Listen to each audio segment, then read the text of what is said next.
All right, everybody. Happy Friday and welcome to another future focused weekly update where I have the stated goal of hopefully keeping you 10 steps ahead of what is happening at the intersection of business, technology, and the human experience. And there is no better way for me to spend my birthday today than to record this and keep you updated on what's going on. So I've got a list of updates that I will run through. If this is the first time you've heard it, hopefully you find this valuable. If you are a regular listener, appreciate you following and all the messages that I get on these. Please, if you would, and you find this helpful, share it with a friend, like, subscribe, whatever all the fun buttons are you're supposed to hit. Just helps me continue to get the message out there. So with that, I want to jump right into it with, man, there has been some big happenings at this critical intersection in the last week. So I'll hit on a couple of the first one is the whole CrowdStrike incident, the whole CrowdStrike incident, which if you were not affected by it by last week, I don't know where you're living. Please let me know, because I don't know anybody who wasn't in some way, shape, or form impacted by the whole thing.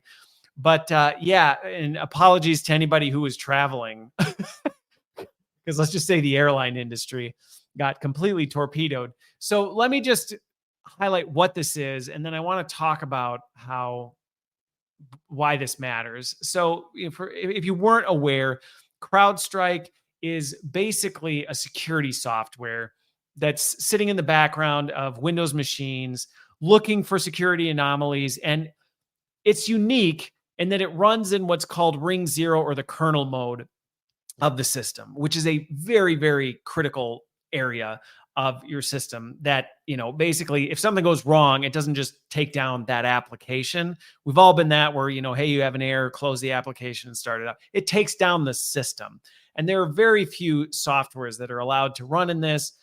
Anyway, what happened was there was a miss. And this thing, I can't remember the specifics of exactly the error that it caught. And probably most of you listening don't care about that level of technical detail. But essentially, it took down a lot of Windows machines.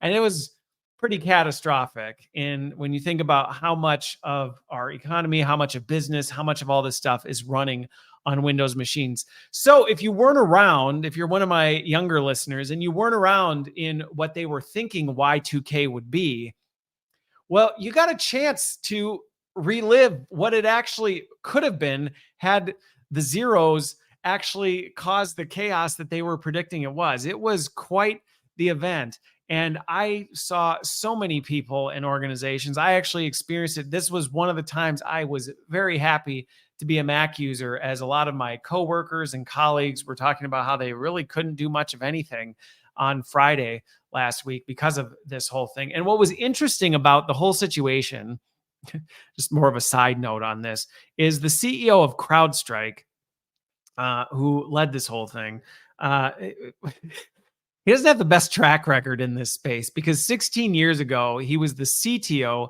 of McAfee, I think it was. And yeah, they had kind of a similar thing, which McAfee is antivirus security software, which anybody who's had antivirus software running on their system knows what happens when that goes sideways. And so major, massive thing back there. But clearly, lesson was not learned. And we'll talk more about where this kind of breaks down, because ultimately, I think a lot of this just ultimately came down to huge miss on the quality control space. I mean, nothing like this should have ever gone into production. But as culture right now is, there's often so much pressure to just move quick and hurry. And, the wrong people are making decisions because they don't understand the implications of their decisions. And in a hurry to meet some sort of expectation, there's pressure to just get it done. And as a result, critical steps like, let's test this in a test environment at scale. So instead of maybe one person going, oh, it worked for me, I'm sure it's fine, let's push it into production. You have a chance to catch this. So in many ways, this was a catastrophic failure that could have very much been avoided, I think, is the summary that I would take away with this. But it ties to what we're often seeing in culture right now, which is get it done at all costs. We don't have time for QC. We don't have time to really understand what we're doing. We don't have time to do that. We just got to get it across the line. And this is a prime example of you might be able to do that and not feel the pain of it maybe for a long time. You might be doing this in your work. You might be a senior leader making decisions about your company like this. Just get it done. We'll figure it out on the other side. And hey, nobody's gotten hurt so far. I'm sure it'll be fine. Then something like this happens. And unfortunately, we have an example of something like this happens. Sometimes people still don't learn. So I think if anything, we all should walk away from this and go, you know what? Are there opportunities to step back and say, have I at least made sure I'm taking the time to go slow to make sure I can go fast and that I'm mitigating catastrophic risks? Now, obviously, there's the flip side of this where you can get way too in the minutia. You can add way too much bureaucracy. And with the way things are moving now, you can quickly fall behind. So I'm not advocating we go back to the good old days of archaic bureaucracy where nothing gets done. I don't think that's healthy at all. But what I am saying is I'm watching an overall cultural trend towards just run and hope you get somewhere. And this was a really bright reminder that that will catch up with you in the end. And at some point, something will go down that will completely destroy. I mean, I don't know how this will all shake out, but I have a sneaking suspicion CrowdStrike is probably not going to have a great relationship with Microsoft after that. And they certainly are likely not going to have the same kind of access to Microsoft systems that they did before as a result of this. Because on the end, and that's the other thing I would say is back to the headline piece, you got to be careful in these moments when stuff like this happens, because it's easy on initial thing to go, well, the computer's broken. I think this is the other lesson that I can take from this. I didn't experience it, but just watching from the outside is it's easy to react to the thing that's right in front of your face. You know, my computer's not working, stupid computer, stupid Microsoft, whatever. And it's like, well, actually, this wasn't them. I mean, in some ways it was, and in terms of the extended trust and all this other stuff. So maybe room for opportunity, but sometimes it's easy to attack the wrong person. And when you actually take the time to understand, hey, what really went on here and what really broke down, you start to realize, whoops, I just got really pissed off at my poor gate agent at the airport because I was late to my flight or my flight got delayed. And I just ruined their day, their week, when they were 4 steps disconnected from having any hope of being able to solve this. And so if anything, I think especially right now, I am in so many conversations where it feels like societally, just as a whole, we are walking a razor wire, and it doesn't take much. I've been in some conversations where the slightest thing has just sent people off the rails. And so I would encourage everybody to just take a deep breath and slow down. Some of the things that are happening that, yeah, maybe they really legit. I mean, I have no doubt many of the people who missed their flights, had their flights canceled. That was extremely inconvenient. And it was extremely unfortunate. And it shouldn't have happened. As I dug into this whole thing, this should not have happened. Had proper practices, basic practices been followed, this would have never happened. But shortcuts, people try and take them all the time thinking they can get away with it, and then it blows up like this. And so I am not trying to dismiss the impact this had on businesses, on travelers, on individuals who were legitimately frustrated by this whole thing. We were supposed to have mid-year performance reviews all done, and nobody could log in to be able to do any of the work. It's like, well, what do you do? That's super frustrating. It sets you behind. You had time blocked off to do that. I get that. But I think if anything, I would just encourage people, take a deep breath and just be careful you're not taking it out on the wrong person, because, you know, lighten up your gate agent who truly, literally can't do anything because they've got the BSOD, blue screen of death, sitting in front of them, and everything they try is not functioning. And that poor person doesn't understand Windows, probably may not even understand. They might not understand. I don't want to assume that gate agent doesn't understand tech, but they might not understand the system they're using. They probably certainly don't understand that CrowdStrike is running as a background service and that CrowdStrike has somehow corrupted the kernel layer and blown up the computer. Like, they probably don't understand that. They probably don't understand any of these things. And as they're getting shouted at by a bunch of angry, passengers about the inconvenience that they're experiencing, you're now dragging them down in an already stressful situation. And so that's just one example of where these things can go sideways.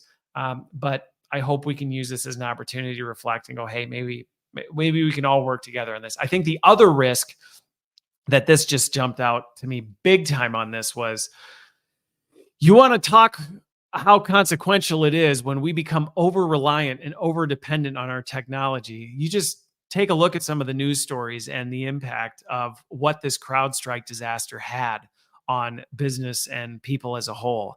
And it's largely because so much of our ecosystem is run on technology, run on a specific set of technology, and it shows how vulnerable we really are. In this day and age, we can think we're impenetrable, we can do nothing, nothing's ever going to knock us out. One seemingly small glitch in the system completely shut everything down. And I think that should bring with us, one, a dose of humility to recognize, hey, there's a lot of this stuff that is wildly out of our control.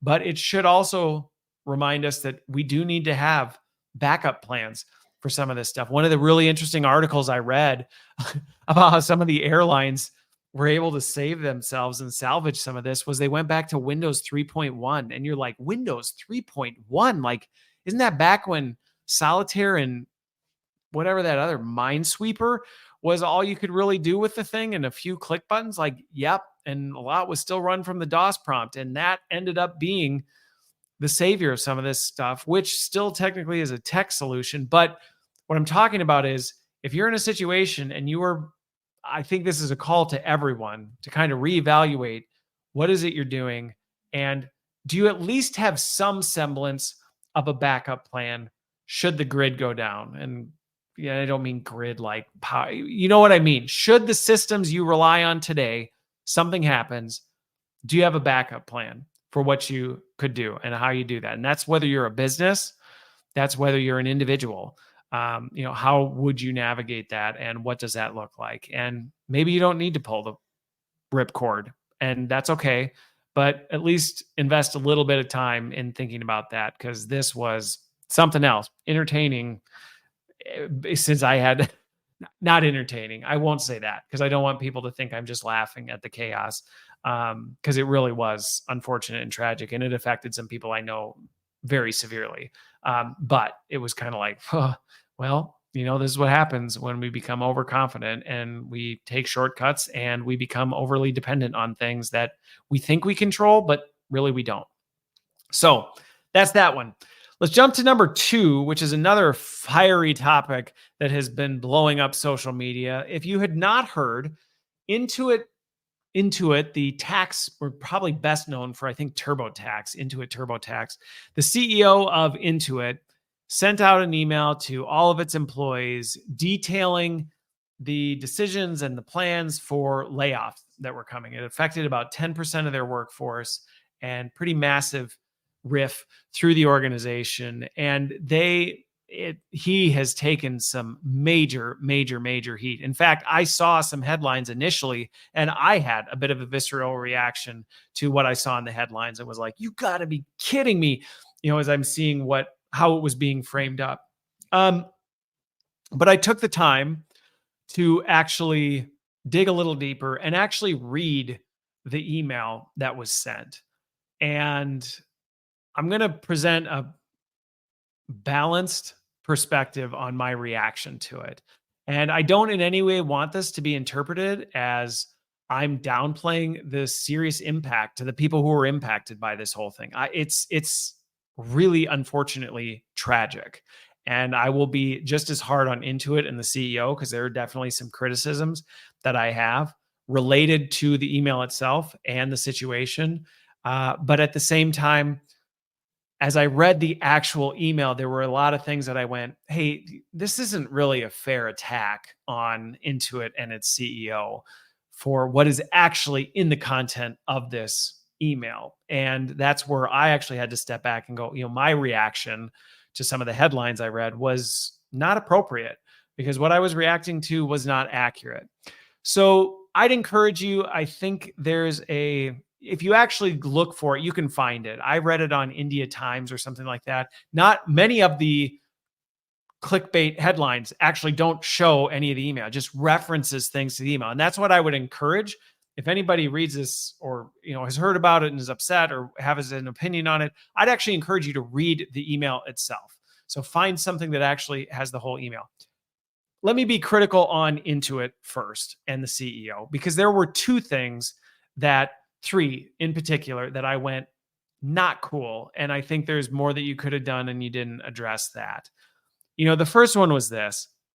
There was not, to me, any accountability placed on the senior most leaders of the organization for how Intuit got to the place it did where it had to make these decisions. And I can just tell you, from operating at the executive level of a company and working in the C-suite and in HR organizations where a lot of these decisions are happening, you don't get here overnight. Like, there's this perception that like just one day, companies decide this and then it happens. Like, this stuff is months, sometimes years in the making. And that doesn't happen without real breakdowns on the most senior levels. And I didn't see any of that. It was all, hey, we're great, we're wonderful, everything's positive. And you're like, what are you talking about? Like, no, some critical mistakes were made in this, and that was not acknowledged. And I just don't think that sits well when I read things from senior leaders and go, you don't take any responsibility for this kind of stuff. Like, sorry, you don't get paid the big bucks. You don't sit in the C-suite to not be accountable when things like this blow up. And yeah, it doesn't mean you are responsible for absolutely everything that happens or could possibly know all of the details. But man, when your team loses the game, if you're not looking in the mirror going, man, is there stuff that we could have done differently? And what are those things? And you can't acknowledge that, you don't belong in the role of being the coach. And so I thought that was a little disappointing. I get it. It's a corporate comms. They're probably not going to, whatever, they knew would be public. So I understand a little bit. And I get it's not just going to be this outpouring of vulnerability, but a dice of it would have been nice. I think the other thing, going back to the you don't get here without things breaking down, one of the things in the email was the fact that it talked about how they're actually rehiring just as many people as they got rid of, which I understand if you're on the outside or if you're an employee, that stings really hard to hear, like, wait a minute, what? Like, what? What do you mean you're going to just rehire people? And I think with that, the unfortunate part, I'll talk about the other side of this, but the unfortunate part is I actually would press and would be curious, how much did the organization really invest in skill development and talent mobility and things like this? Or was layoffs just the easiest path, the path of least resistance?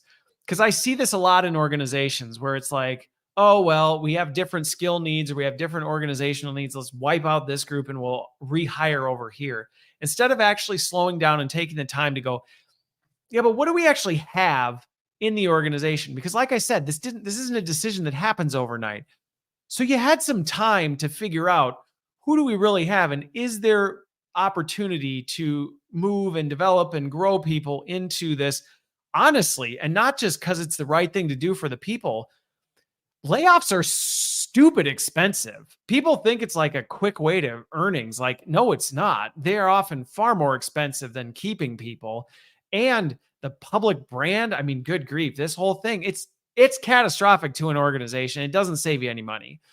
So there's actually cost reasons to mobilize your talent and to reskill and move people around. It's actually in the best interest of the business, which often gets left off the table.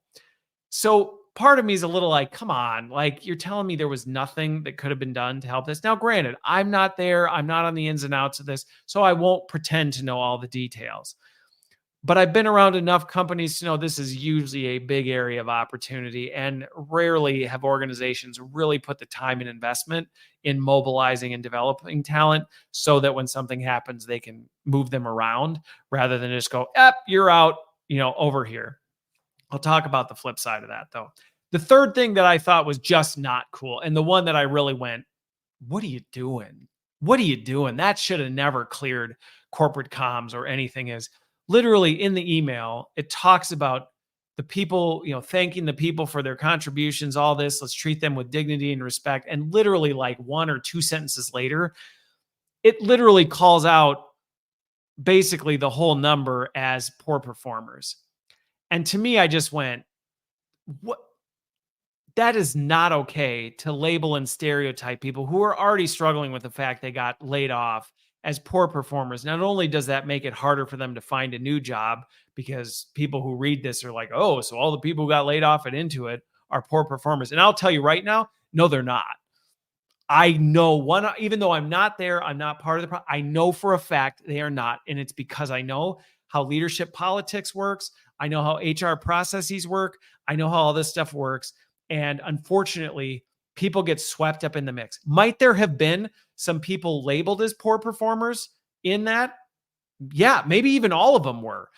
But I'll tell you right now, the way performance review cycles work, the way rating systems work, never mind nepotism and all this stuff, you can't objectively label someone as a poor performer. And so to just publicly do that and say, yeah, all these people that just got laid off were poor performers, like, not cool, not appropriate, not accurate. And so if you are a hiring manager out there, or if you're someone who, is been impacted by this, I just want you to hear from me.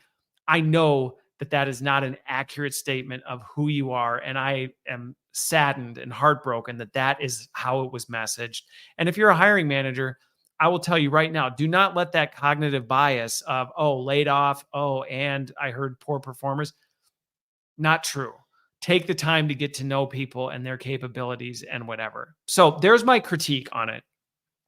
On the flip side, what I do want to say, though, that should not be missed by people is, if you actually read this email, um, I'll give them credit. I actually was like, this is actually a pretty comprehensive, seemingly honest attempt to lay out what they're doing and why and all of this.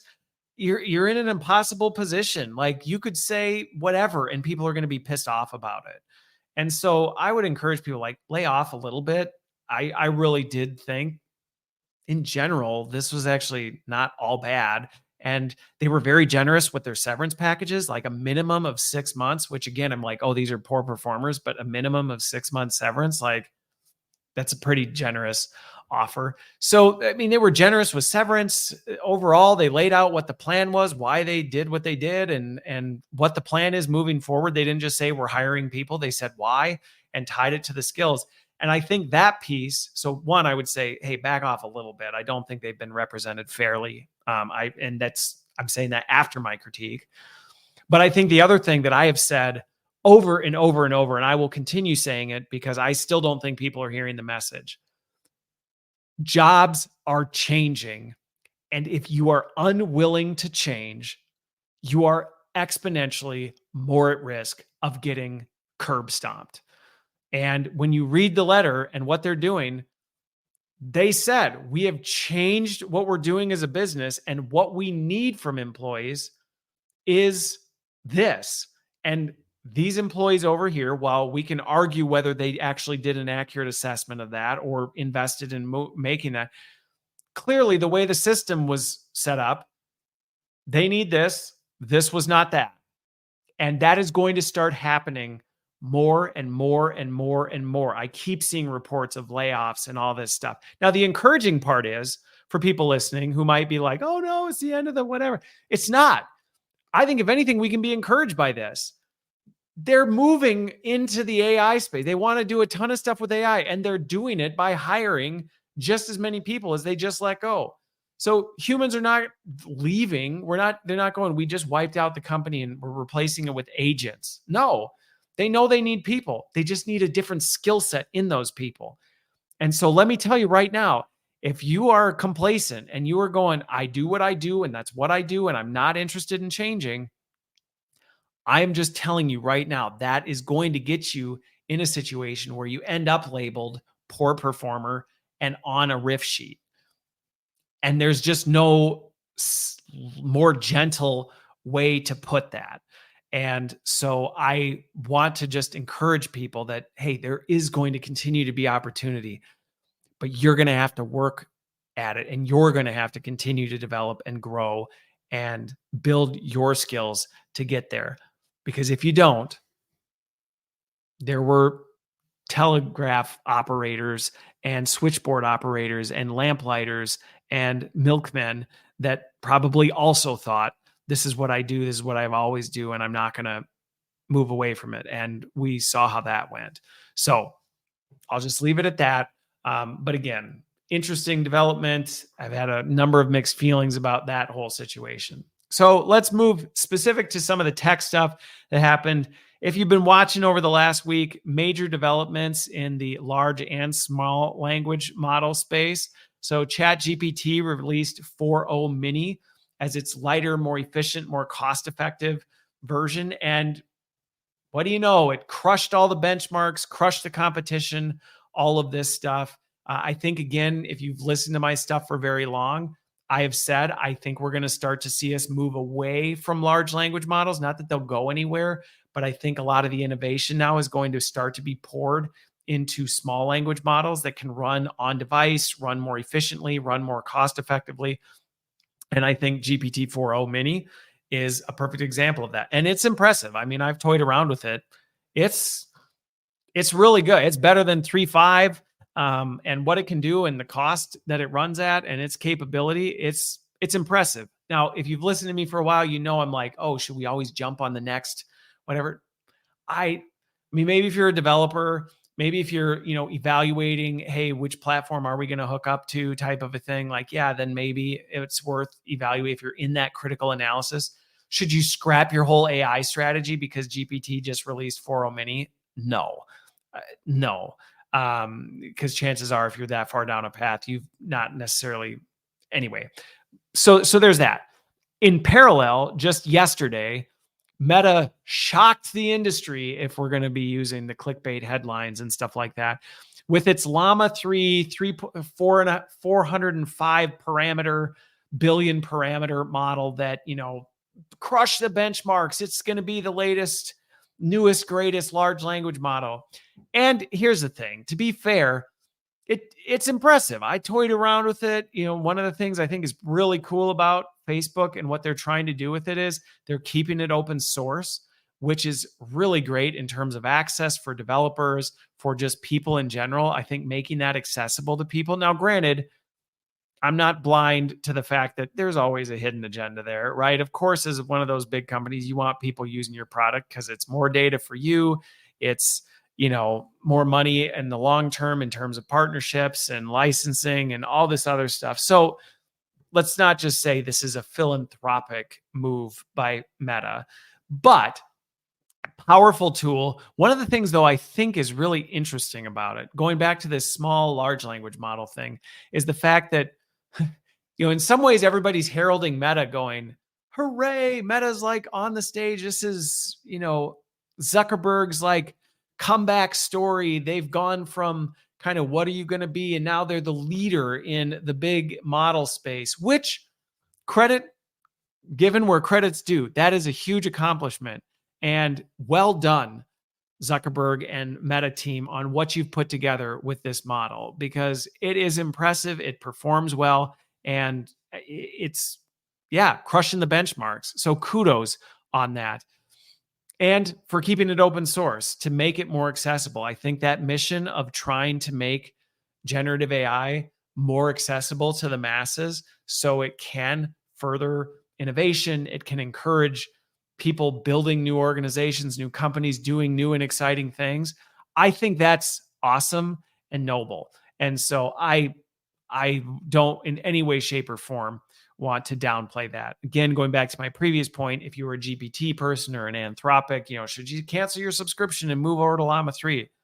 Well, I don't know. Like, go play around with it and see if you think it's better. But that this will drop, and then a week from now, somebody else is going to drop that crushes the benchmark, and you'll see a whole bunch of YouTube videos telling this language model's changing everything we knew about generative AI, and it's not. But I think one of the things that was a little interesting in this is Facebook, while it's kind of being heralded as the comeback story, part of me is looking at it going, you're actually kind of behind a little bit, in that, like, you're going big on these big language models, 405 billion parameters, kind of the rest of the industry is kind of going like, yeah, we're doing that, but like our real innovation is in the small language models where we can make it more scalable, because at the end of the day, most of the stuff people are doing does not require that kind of horsepower. And when we think about the compute power and the cost and the, you know, what's the word I'm looking for? The impact on climate and, our earth and natural resources. Like, I think there's been this shift of like, hey, maybe we don't just need to keep making things bigger, more powerful, larger. Maybe we need to be more smaller, more efficient, more cost effective type of a thing. And so I'm seeing the industry as a whole kind of starting to make that shift. So it's a little funny watching Meta come on the stage. And yeah, like I said, kudos. You crushed the benchmarks. You're now the world leader in large language models. My hat's off to you for doing that. That is a huge accomplishment. But at the same time, part of me was like, a little late to the game, I guess. So I guess we'll see what happens. Like I said, I'll continue kicking these things around. And if there truly is something that shocks the industry, is going to change everything everyone needs to know about AI and radically transform your life, I'll let you know. But I think for the average user, hey, if you were somebody who casually uses it or uses it pretty regularly, but maybe paying for it isn't something you're super comfortable with, I think it's great that Meta is making a version that is extremely powerful, extremely capable, and making it accessible to so many more people. So well done. All right, let's jump over to an interview I saw. I saw a little clip from an interview. It was from Anastasia Bendaberry. I honestly don't know the full podcast. I have not listened to the whole thing, so I will not speak of the whole interview like this. But there was a clip that I caught that was really, really interesting. And I think it hit on something that actually left me meditating and thinking on the implications of all of this for quite a bit. And what she talked about was the risks of hyper-personalization, which is really where we're going with a lot of this AI technology. Is how do we just completely personalize an experience to every single thing that matters to you? And what are the longer term implications we're not thinking about? And the example she brought up that really was a thought experiment for me, where I started going, okay, as I think about this, as I think about human psychology, as I think about human behavior, as I think about, if you watch my video from earlier this week about kind of the implications from what does the Bible tell us about just who we are as a species and what are we vulnerable to? The example she used was, in the days when you went to watch a movie, companies paid millions, and in some ways they still do, but product placement was a big thing. And I remember that as a kid, you went and watched a movie, it's like, oh, they're drinking Pepsi, they're eating Doritos. And that was like the way you did marketing, was product placement. And so it led to these massive, massive, massive brands because they had the money to just pour into it. And if you were eating any tortilla chip other than Doritos, you weren't cool, because all the movies you just watched, everybody's chowing down on Doritos and drinking Pepsi or whatever, or the computer they have is an IBM. And so you got to have an IBM. And this, in many ways, shaped the culture and shaped the experience. But what she talked about is where we're going. And I agree with her on her assessment of where it's going.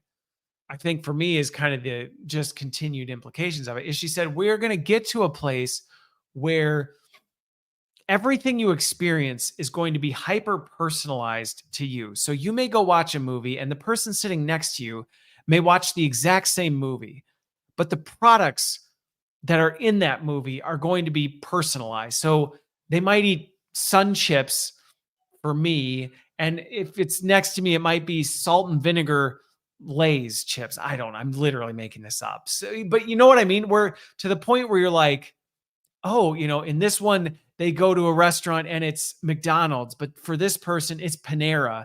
And you go, huh. And what she talked about is the fact that as you start to do this, it actually fractures the realities we live in. And I I think sometimes of some of the Marvel stuff I've seen, or even Spider-Man, the metaverse, and when you talk to people about kind of some of these crazy concepts. But ultimately, it seems really crazy until you start to think about this and you go, even in the world we know it today, we could almost create these little sub metaverses where you and the person next to you have the same experience, but it's not the same experience. And what kind of implications does that have? Now you get done with the movie and you go talk about the movie, and you kind of like look at each other like, wait, did we see the same thing? Because you didn't see the same thing, but you did. You were there, you were present, you were watching the movie, you were watching the same movie, you bought tickets to the same movie, you went and saw, but it wasn't the same movie. And what does that mean? And we actually know this doesn't end well, um, because if you look at, we've seen this trend in news and social media. If you look at how people get their news today, instead of everyone getting it from the same source, and so it's kind of this shared experience. Everybody watched the moon landing, and so there was this experience that was created by that. I still remember watching the planes hit the Twin Towers and being in the cafeteria of the college I was at, and we all watched, and it was almost this shared experience of we all saw the same thing. We saw the same headlines. We saw it, and it created some unity around that experience. And if we start talking about this hyper personalization on a level where, going back to the Twin Towers example, you're both watching it at the same time, but what you're seeing isn't the same thing. What does that do to us? And what we've seen just from news and social media is it separates and isolates us from one another, because all of a sudden you're trying to find the people who have the same algorithm, the same things you have, and only kind of connect with that group of people because they have the same shared experience. And talking to this other person who doesn't have that same experience, suddenly they're not just like a different person who thinks slightly differently than you. They've experienced the world radically differently than you. And so you can't even have a conversation anymore because your realities are completely different. And just watching the patterns of what has happened in human history recently with some of this stuff, I think her cause for concern is legitimate. And I think we need to be keenly aware that this is coming. And already we're in an age where the person you talk to may not have the same shared experience as you, even if you were in the same environment. Oh, hey, we were both on Facebook today. Did you see this happened? And you may have that conversation with somebody who goes, yeah, and can you believe that? And this other person goes, yeah, what? Wait, what? What are you talking about? No, it's this. And suddenly that turns from a situation where you're talking about the situation in community with one another to you're arguing about the realities you've both experienced and lived in that are real. And what does that do to us? And so I think we need to just have an awareness that this is where this is going. And if anything, I think this should drive us to be more connected to one another and more gentle and more gracious and more willing to ask questions and listen and dig beneath the surface rather than just reacting to the emotional reaction we have or what we see or what presents when we initially have a conversation with someone. Because the reality is, their experience of that may be completely different than yours. And it's no less true or accurate. It's just completely different. And I don't know that we are currently equipped to handle that very well, at least not what I've seen today. So I think that's something that we need to be mindful of. And I think if anything, it goes back to what you hear me say a lot about be slow to react, slow to anger, and quick to listen, because this is only going to get more complicated and more difficult. And I think more reasons why we need to spend time talking to people who aren't part of our same tribes, engaging with people who think differently than us. And because I think it's going to be harder and harder to find your tribe. And I think that's going to become very isolating. And so if we start to gravitate towards, well, I only like to be around people who think and act and behave exactly like I do, it's going to become nearly impossible to find those people because it's going to be so hyper personalized that person's not going to exist anymore. Not that they ever did, but it's only going to exacerbate this. Well, I am this. This is what I am. This is my experience. And that's changing. So, yeah, I'll leave it with that. I'll probably have more to say on that as this continues to develop. But definitely food for thought. And again, just in a call to action for us all to be patient and more willing to engage with people that have different experiences, because they have them today and they're going to have wildly different experiences tomorrow. The last and not least, well, maybe the least, because to me, well, maybe not. I saw an ad. So Samsung has a new phone, the Galaxy AI Z Fold or something like that. It has this new functionality. And it was brought to my attention by somebody. They were like, hey, did you see this? It's pretty cool. And they sent me a video of it, and I looked at it and I was like, whoa. And at first I was like, that's kind of cool. And then I was like, holy crap, that's a little scary. So essentially what you can do with it is on this thing, you can take a picture and then you can like doodle something on the real picture. So I'm looking out my office window here. It's my driveway. So I could take a picture of my rock wall or whatever, and I could make a doodle of a cat wearing a top hat and a cane walking through the grass. And it would create a cat in a top hat walking through the grass with a cane in the picture. And so at first I was like, oh, that's funny. That's cool. And then the more I was like, whoa, wait a minute. Because as I was trying to compare the real to fake image, there's like this very subtle watermark at the bottom that's like, this image has been impacted by AI. And you're like, I could miss that. I could easily crop that out. Like, no problem at all. And suddenly my mind started reeling a little bit where I'm like, yeah, I mean, this could be kind of fun to do like image jokes and, what memes. I mean, I guess there's some entertainment value for it. But the more I was thinking about it, the more I was like, oh man, I don't know how I feel about this from a misinformation standpoint. And like, even going back to my previous point of like, we're going to be living in a world where questioning the realities we see, you're not going to know what's real anymore. And what does that mean for us? And already I have concerns about, and I see some of the data related to, we live in this world where we experience world through a screen. We experience our world through a screen. And so, there's data showing like people don't even remember their vacations anymore because they were so busy taking pictures of their vacation and posing for pictures in their vacation, all this, that like the experience actually wasn't even real. So I already had concerns with this whole like, hey, we're living in this artificial world that we don't even experience anymore.